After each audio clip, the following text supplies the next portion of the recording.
Okay, so here we have the IO Inc. PPS43-C. And what this is this is a PPS parts kit built in Poland. It even says it stamped on the receiver. It says Poland at radon. These parts kits were imported into the United States and assembled by IO Inc. IO Inc. has a history regarding conversions and quality control with their AK-47s, but this isn't a video about IO Inc. quality control. You can find a lot of those readily online, but this pistol, although you do see a stock on the top, it's permanently welded. I can't hit the button. I can't disengage it or anything. But this pistol is chambered in 7.62 by 25 Tokarev, which is basically just like these 7.62 rounds here. On the left, you have 7.62 by 54R, the primary round in your Nagants and your belt-fed machine guns. In the middle, we've got our 7.62 by 39, our AK-47 round. Everybody should be familiar with it. And then we got this little guy right here, this Tokarev, and you might be a little concerned about Tokarev, it's a round that nobody's going to have or anything, but PPU sells it brand new. The price isn't really that bad compared to milsurp. If you're shot milsurp, you should be probably pretty familiar with PPU and their pricing. It's not as cheap as 9mm, but it's not like ridiculously expensive. I kind of compare it to kind of like the cost of 357 Magnum, but this was once a full auto open bolt quote unquote machine gun, but as I showed earlier in the video, it is a closed bolt semi-automatic gun because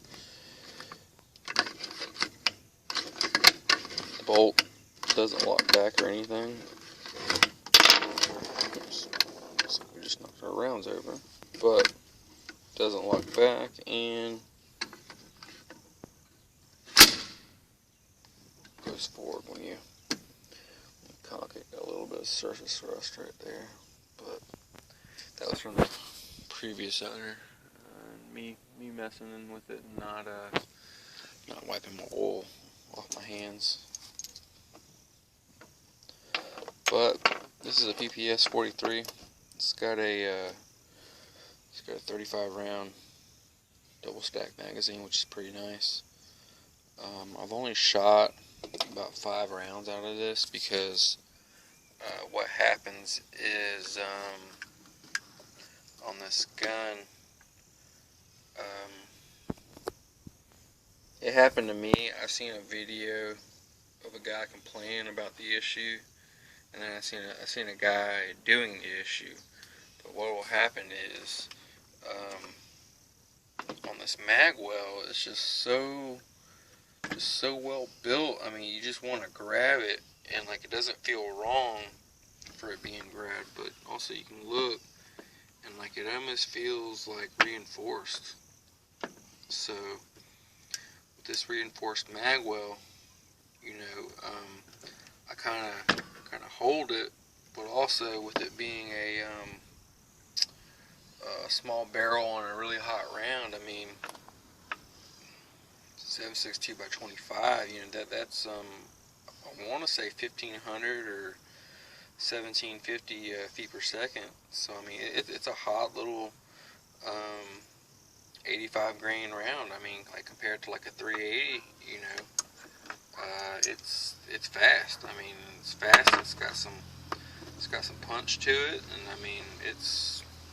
it's a good little round. I mean, if you want a booming flash and a lot of fun and historic value, you cannot go wrong with a 7.62 by 25 Tokarev at all.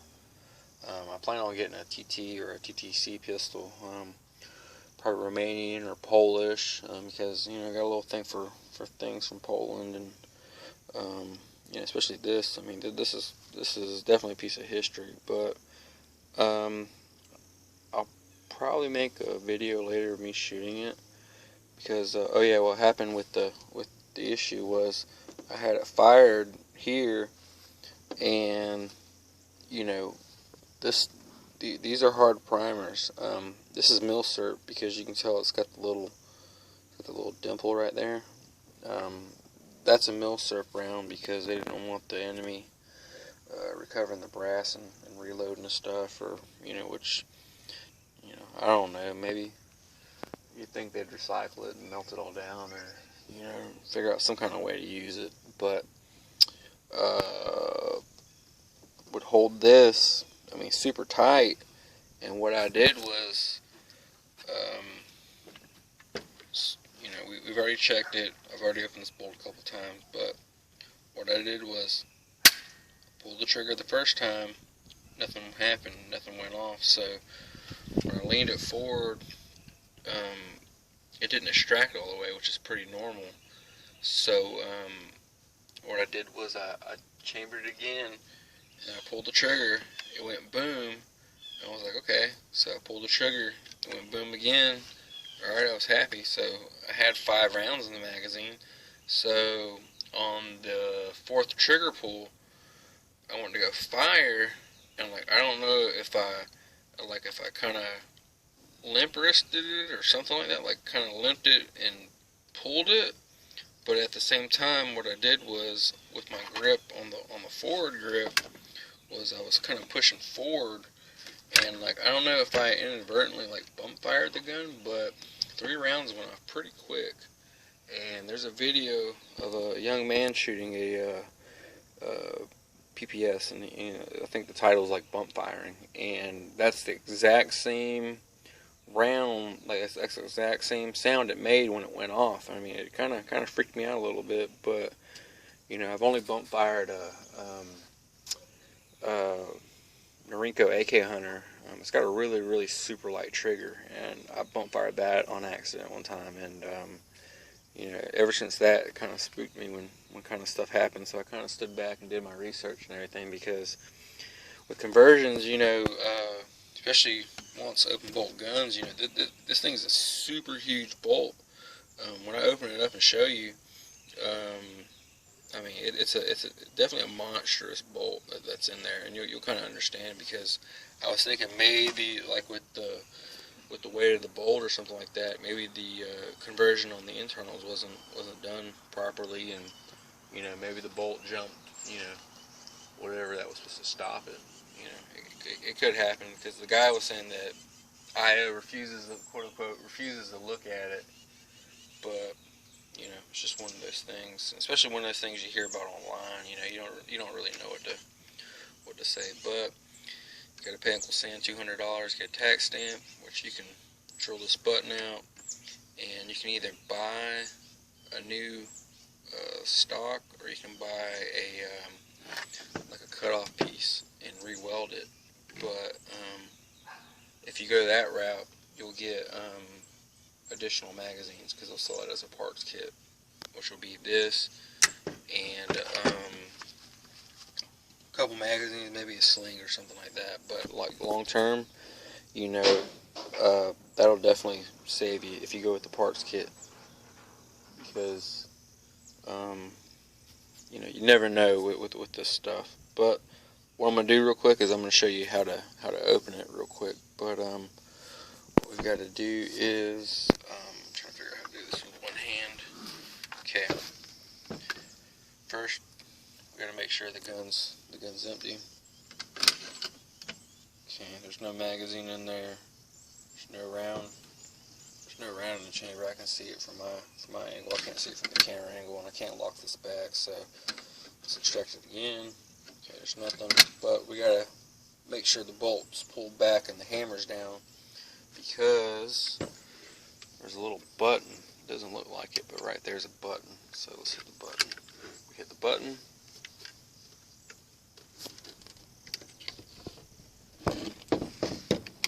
Boom.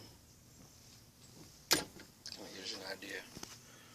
Way better than a freaking AR-15, I think. Way better. But flows like that. Got your bolt. See, I was tell you how big the bolt is. I mean, that's a pretty beefy bolt. But to take that out, what you would do is, again, I'm trying to do this with one hand. But you would pull this out and just pull out just a tad, probably about that much. And then you would slowly work it out. And there is a I don't know the proper name to call it, but like there's this little kind of pin piece that kind of locks that. It locks it in place when it's going back and forth like that. But when you get it out, it kind of allows it to kind of rotate a little bit. So when you get it back, you can kind of pull it back like that, and it allows it to clear, and then you can pull the bolt out. And like basically, you know, you can pull this out. Also, I was told if you get slam fires or bump fires a lot, there's a buffer back here that you can replace. CNR group on Facebook was telling me about it because I was kind of concerned a little bit about IO maybe having a full auto conversion maybe in the mix, but I don't think this is the case. But you know, I've got 30 or so rounds, 35 or maybe 40 at the most in that box because some of it was Polish surplus. This stuff's Polish surplus, I think. It's got the circle. It's like a 21, circle 21. It's got a 4 circle 4, and it's got 54 on the bottom. 54 tells you what year it is, and I heard 52 was a bad year for some of this ammo, and then I heard 54 was the better year. I just kind of remember the 54 part because of the 7.62 by 54, so it's just kind of a mental thing. You know, us milsurp guys. But to close it, you just can't slam it down. You actually got to push the button in and do like that, and then you're all set. You know, and then you do like that. You check it. You know, boom, and everything's all good. But this is just a little tabletop review of the PPS43-C. Last summer, these things were everywhere. I mean, like, they flooded so quickly. And what happened is everybody ran out and got them. I wanted one, you know, because potential of SBR and something like that.